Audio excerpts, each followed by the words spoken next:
Okay, we're gonna do a redo because I was on mute. I pledge allegiance to the flag of the United States of America and to the republic for which it stands, one nation, under God, indivisible, with liberty and justice for all.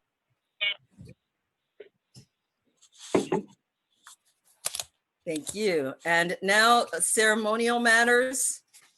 We have a proclamation declaring September 17th through the 23rd as Constitution Week.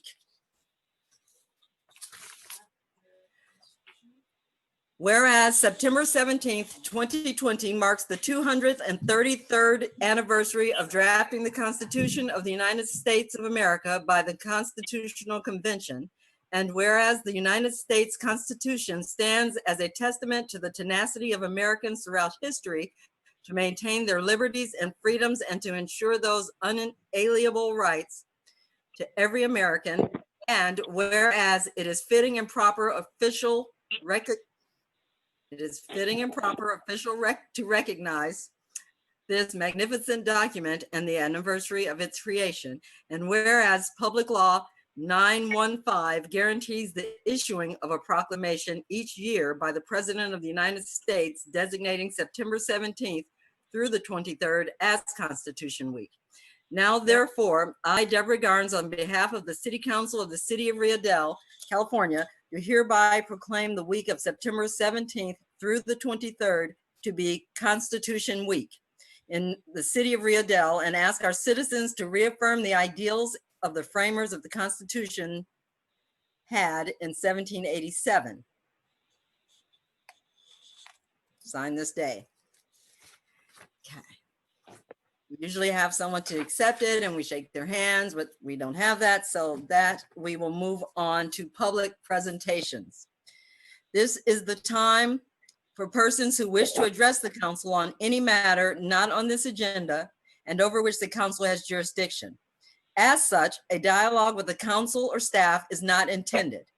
Items requiring council action not listed on this agenda may be placed on the next regular agenda for consideration if the council directs, unless a finding is made by at least 2/3 of the council that the item came up after the agenda was posted and is of an urgency nature requiring immediate action. Please limit comments to 3 minutes. Are there any public call-ins or emails that need to be presented? So Rosa, can you put up the sheet again to help explain to people how to dial in and also raise their hand?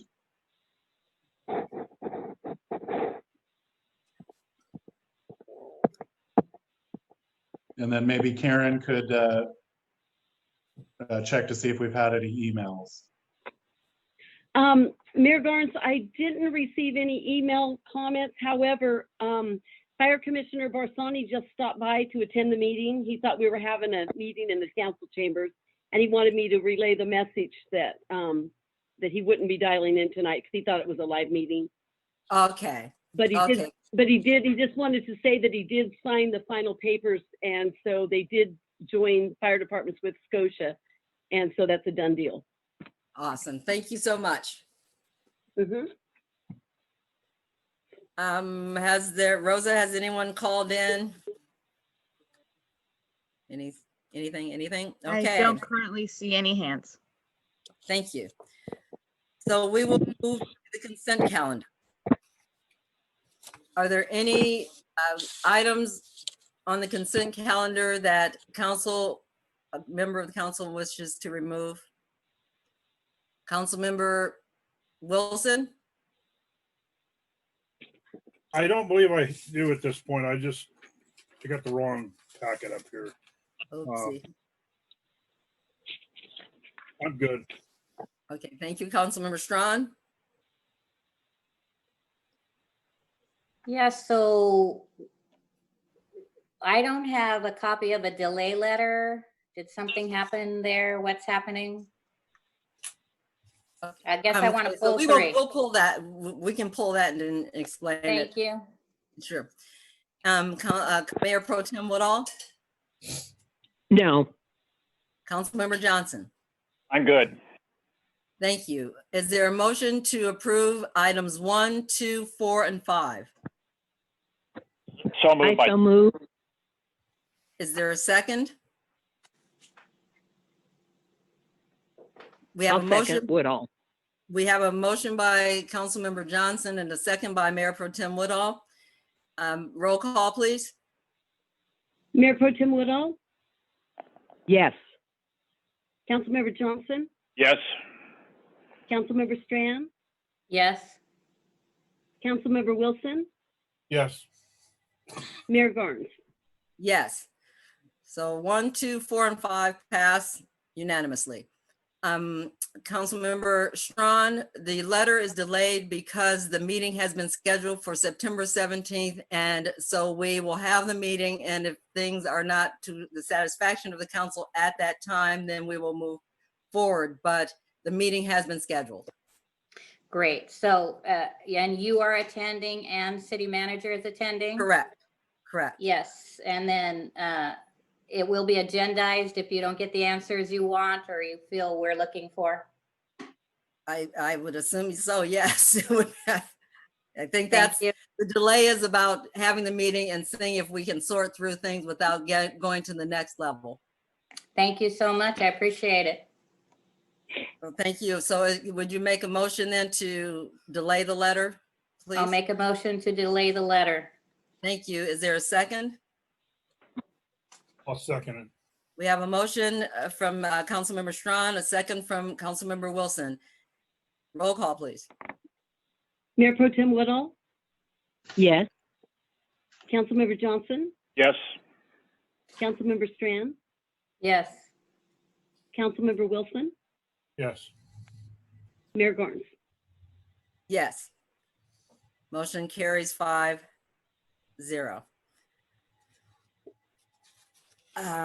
Reports and staff communications. Page 33. Where the report actually starts on page 32. Oh, I'm Of your sorry, packet.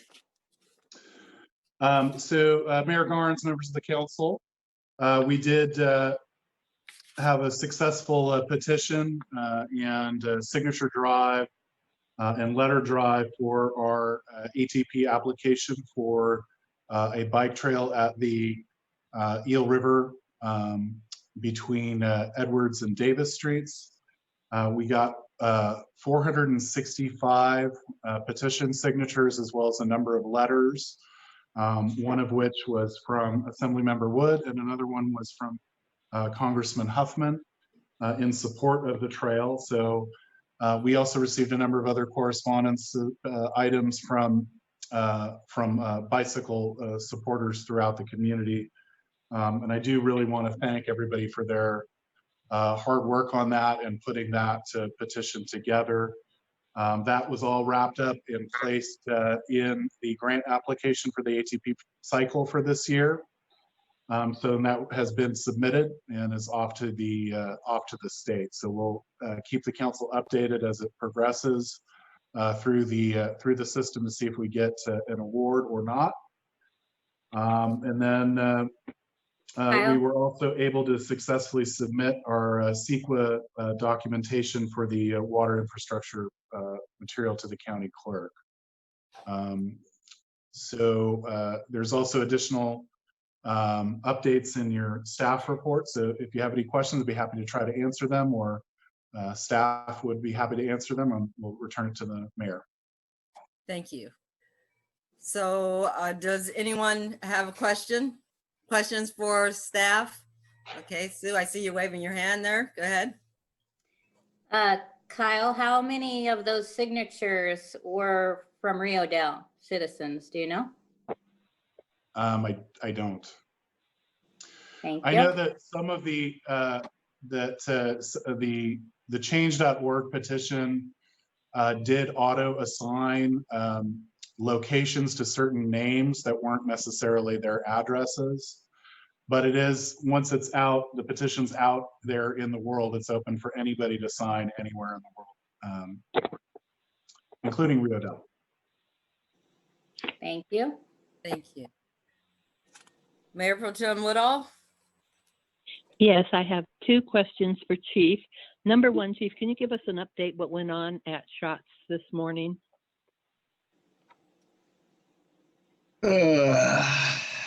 So I got called at home about 5 minutes after 6. I was the officer on call. The initial report was a man screaming and yelling and banging on things with a stick. However, continuing 911 calls to our dispatch center indicated that there was something more serious going on. The dispatcher at about 6:25, while I was about halfway here, sent 2 officers from Fortuna, and they arrived about 2 or 3 minutes before I did. It turned out that one of our transients, a man named Le'Veon Williams, admitted to using bath salts, and he had numerous edged weapons, which is not unusual for Mr. Williams, including a scythe and a sword that was bent into a U shape.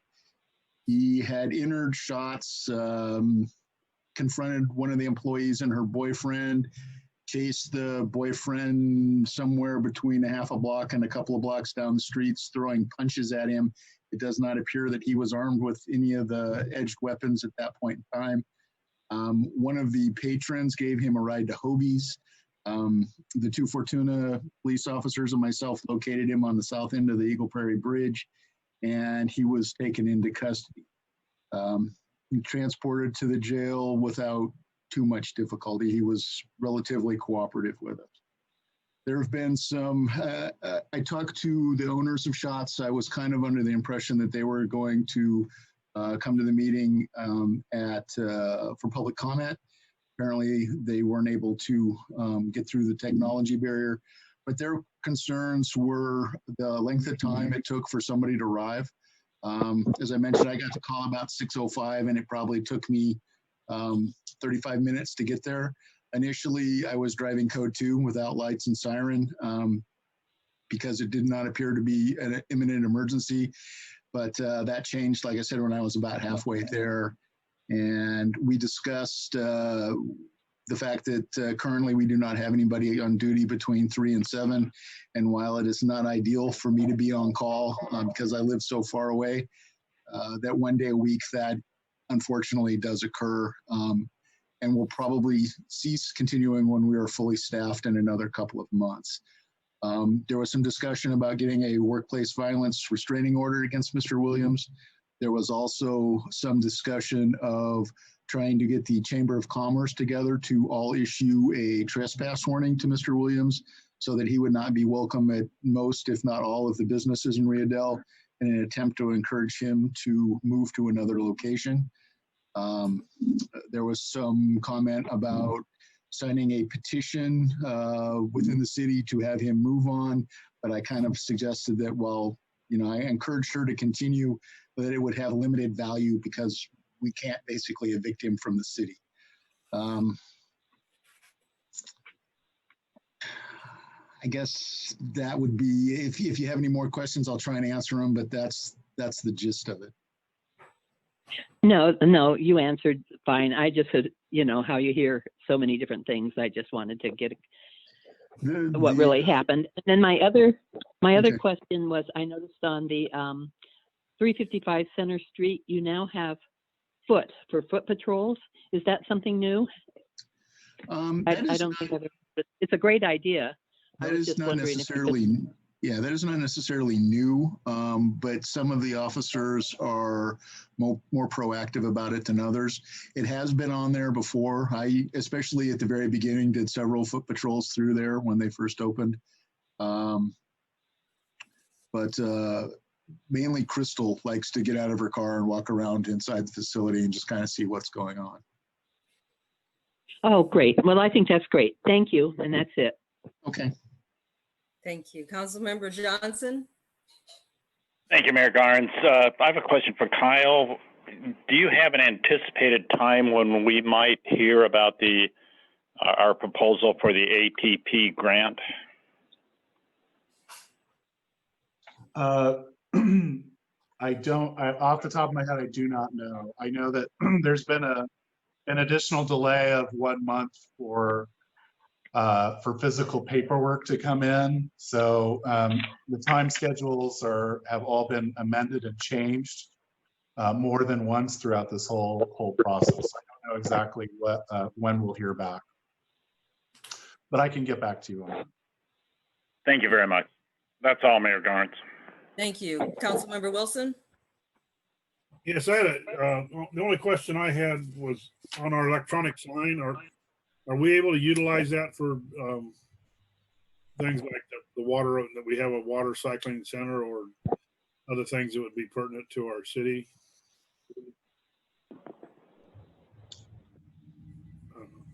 Yeah, we can utilize it for any message. The sign itself is fairly limited in the number of characters that it can hold. Okay, I just saw it was off, so I don't know if there was messages we could put out. I think that's all I have on the. Mayor Garnes, Yes. I do have another comment on Danco property, whatever we want to call it. The fire department gave me some numbers from July 20th through August 31st. They made 11 calls there, and 3 of those were for overdoses. So they're also making a number of calls on top of our police. I know they're not paid. This is volunteer fire department, but it's also affecting our community. So hopefully you'll also take those numbers when you and city manager go to this meeting. Could you email that to me, please? Sure. Awesome. Thank you. Also, for the police chief, Jeff, I have some campers on the river here. They've been there for a while. I've called the police department. I was wondering if there's been anyone looking on that. They're building fires, and I don't know what they're doing with their waste or what the law is for them to be camped down here, but I would really like someone to look into that. I am unaware of a call. Can you give me some indication of where they are camped? They're between my house and the bridge to Fortuna, the North Bridge. They're about 3 houses up from mine. Okay. Towards the bridge. I will see if I can find out who that is and what's going on there. I'm not real familiar with that area. That'd be great. Thanks so much. Appreciate it. Thank you. I was wondering, there was a thing on Facebook that showed a big pile of something called a whippet that apparently kids use. I have nothing more than that, but I don't know if the police department, Chief Connor was aware of that. It was yesterday, a citizen posted it and then said that she was going to try and clean it up after she got off work, but that's, and I don't even know exactly. I know it's on the river bar, but I don't know exactly where, so I'm just making you aware of that. And I wanted to thank the city manager for putting the water station, making the water station available for evacuees.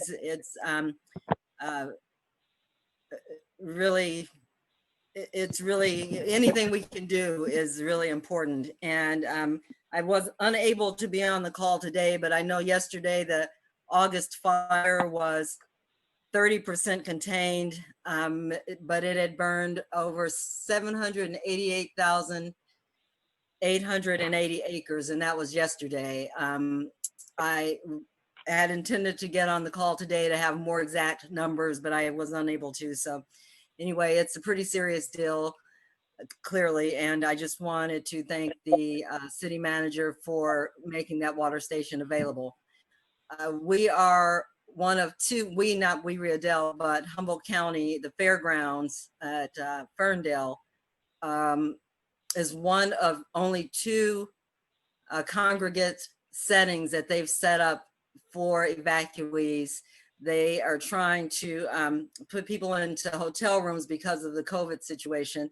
But of course, that's not available.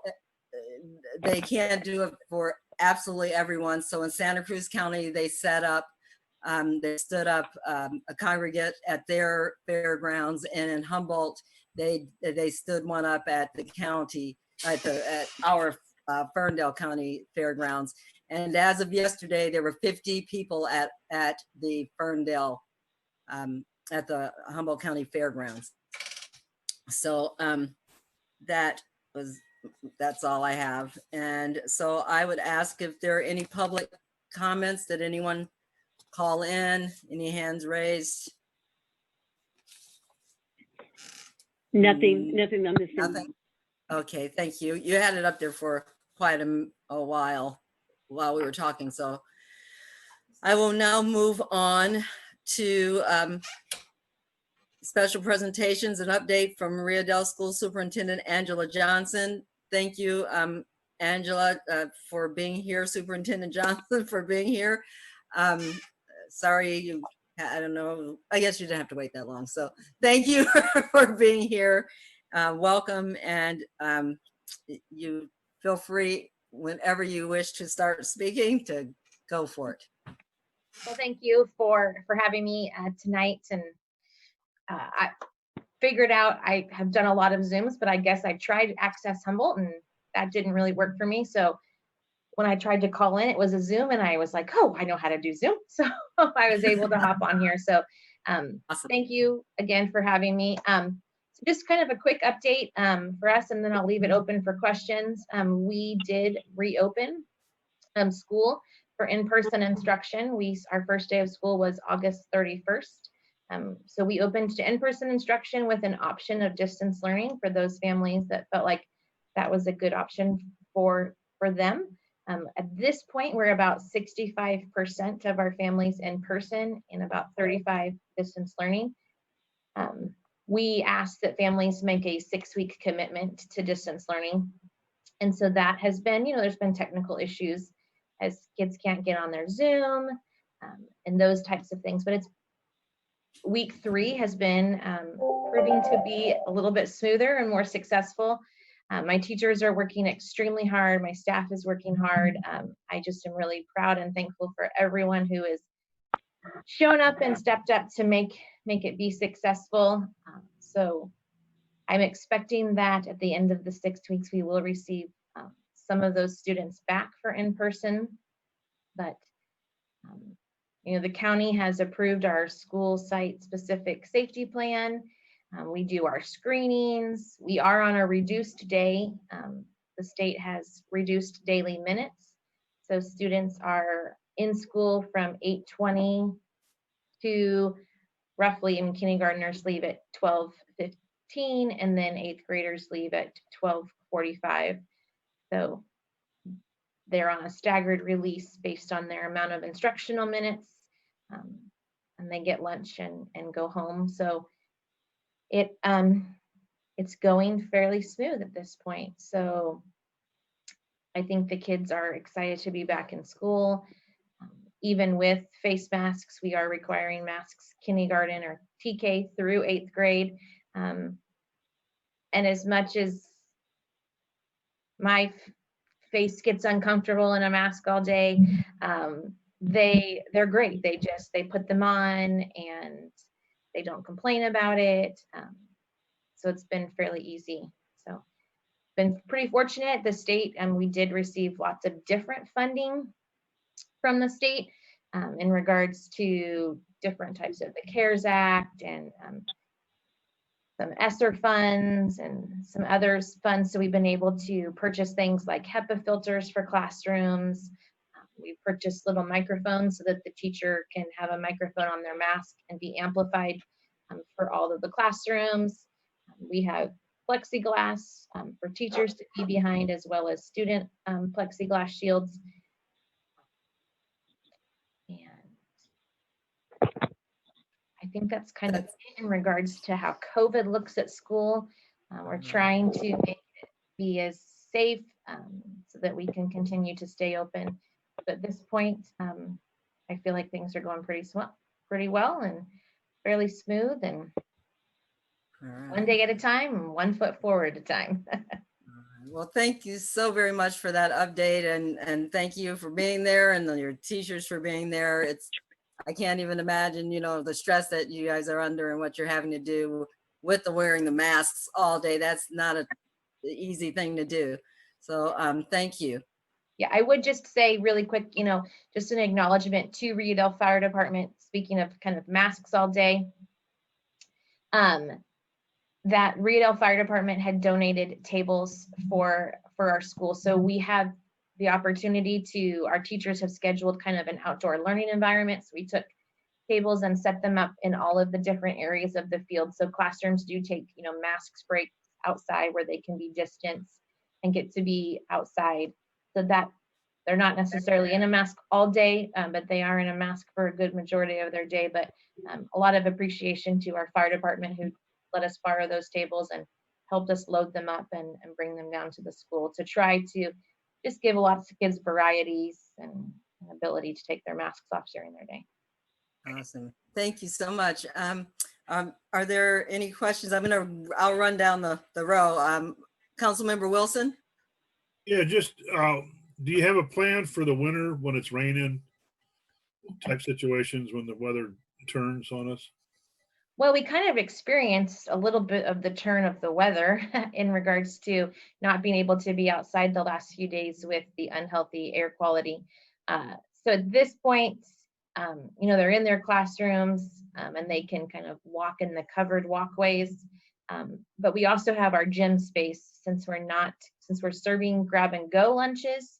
Our gym is open for the day. So we've allowed, students to be able to get into the gym and use that for a movement space. It is an inside space, so we do still require that they do wear their masks. So.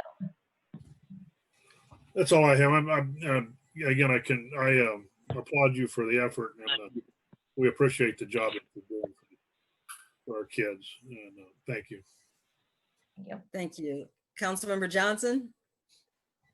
Well, it sounds to me like Angela's making very good lemonade out of a bunch of bad lemons. Congratulations. All right. Thank you. Councilmember Strawn? Yeah, Angela, great job. We appreciate this great report. And I also understand you have air purifiers, which is fantastic during this time with all the fires, and great for the kids also. Thank you for all you're doing for our community. Thank you. Mayor Pro Tem Woodall. Yeah, I just wanted to thank Angela and the board for making it possible for our kids to somewhat get back to normal by being able to go to school. I really appreciate that. Thank you.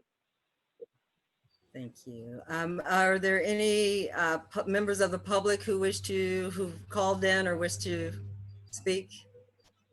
Or anyone staff member that wishes to say anything? I currently see no hands raised. Okay, thank you. And no emails. Oh, thank you. Thank you, Superintendent Johnson. Thank you for coming. I appreciate it. I appreciate your update, and absolutely appreciate everything you're doing, and stay safe and stay healthy. That's all we can hope for. That's right. Thank you so much. Appreciate it. Sure. Take care. And so that brings us to council reports. Mayor Pro Tem Woodall. Only thing I have to say is that there's a nuisance abatement meeting tomorrow at 3 o'clock. And if you're listening and you want to participate in it, you can call the office in the morning and get the phone numbers and the Zoom number. Thank you. That's it. Thank you. Councilmember Johnson. I think we got some special call items and ordinances and resolutions to go through before we get to the. Oh, Councilmember Johnson, I'm sorry. The city manager, and I guess you weren't on the call at that time, and I failed to restate it. The two items were pulled, both were pulled. Oh, thank you very much. The county is unable to be here, was unable to be here, the gentleman from the county. And Director Caldwell called in and asked to pull this item because he's sick and wanted to pull it until our next meeting. I apologize for not having stated that in open session. Thank you very much. Well, the only thing that I have to report is that Last Chance Grade group will be getting together tomorrow afternoon via Zoom, and I'll be giving you an update in the future about that discussion. That's it. Thank you. Thank you. Councilmember Wilson? Yes, we had an HWMA meeting, and the major topic of HWMA was CRV buyback, which you could, as you all know, last time we said, yippee, they're going to open it up and start buying it back, and that lasted about 3 days. The problem being that there was a 2 to 3 hour wait in line to get into the HWMA, and then once you were in there, there was an hour time to go through the process. And so with all the traffic constraints and issues associated with that, with Public Works and all, they suspended it again. And they gave us kind of a detailed report of how this thing is really working.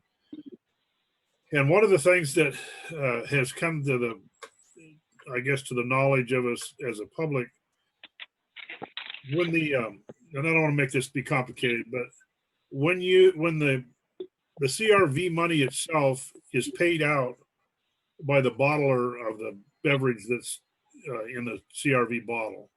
So when Coca-Cola bottles a 6-pack of soda, they pay the Cal Recycle that 5 cents a bottle. That total number of dollars that's paid to Cal Recycle accounts to about 1.6 billion with a B dollars annually. Then in turn, they give back a small portion of that to the counties, about 10,000 a county, and then there's some other areas they give out some money, but it's a very insignificant amount in comparison to the 1.6 billion. When you take your beverage bottle back to a recycling center, they give you what theoretically the nickel that you paid. They don't get any of that money back from the state that they pay out. All they get is the empty beverage bottle or container. And so then it's up to the recycling center to sell that for whatever they can recoup out of it. And currently the amount of money that you can get for an aluminum can is if you sell it back, it's a nickel a can. And so there's if they sell it, it's 32 cents a pound in aluminum is what they're able to sell that for. There are roughly 30 cans in a pound of aluminum.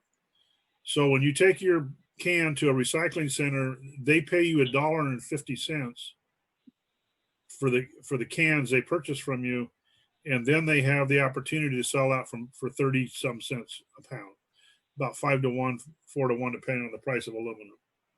And glass and plastic is a whole lot worse than the cans. And so at the end of this conversation, where I'm getting to is the private individuals, Recology and Humboldt Sanitation, as private entities, elected to simply not, spend 5 times the money that they're spending, just that along with the recycling activities. And so they can, as a private individual, in which they have done, they're decertifying being collection agencies. This in turn gives 3 times as many, essentially, people to bring it to Humboldt Waste Management. And so it's turning into a very overwhelming situation. Rex Bones with the county is trying to work out a way to help stage this and do it so we can bring people in by appointment. However, Cal Recycle is not the most cooperative people in the world to deal with. They don't return phone calls. they tell you basically no, and they refer back to, you have to get the legislation changed to change their system. And so there is overall consensus in the meeting that Cal Recycle is asking cities and counties to fix a busted system. And it's a very expensive busted system. And so bear with Humboldt Waste Management. They're doing the best they can. My recommendation is you don't buy things that need CRV. I would consider myself, we just take our recycling, we just put it in the recycle bin, and we don't gonna try to get our nickel back. And that's not a correct thing, that we've been charged a nickel and we have to eat it. But all things considered in the times that we're in, that's the situation. So Frank, is so the two companies here are not, that's not representative then of the entire state. They're recycling places that are actually open and others in other places, or?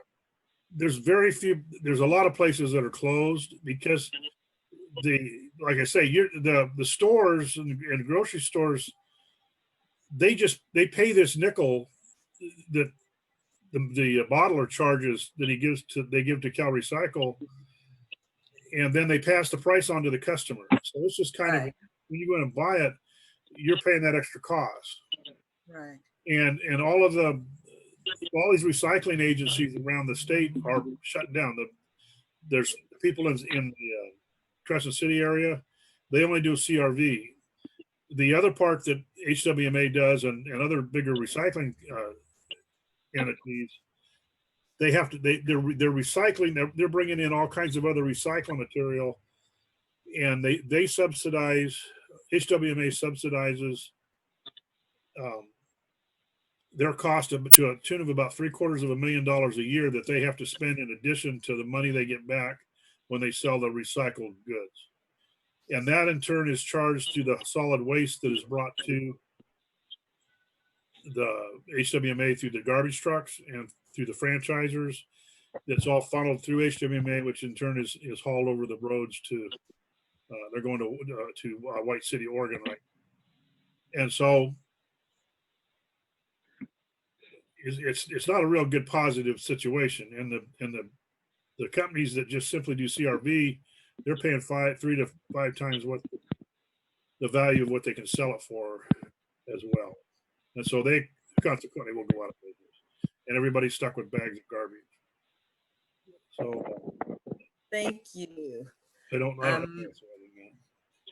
So, and I think I have no report to give other than the phone call thing.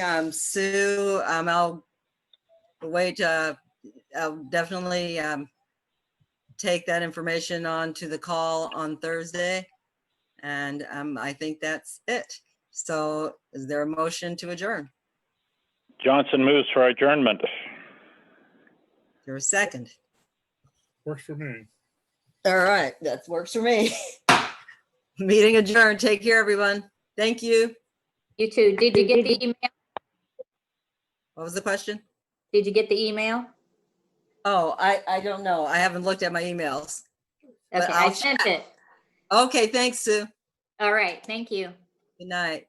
Good night.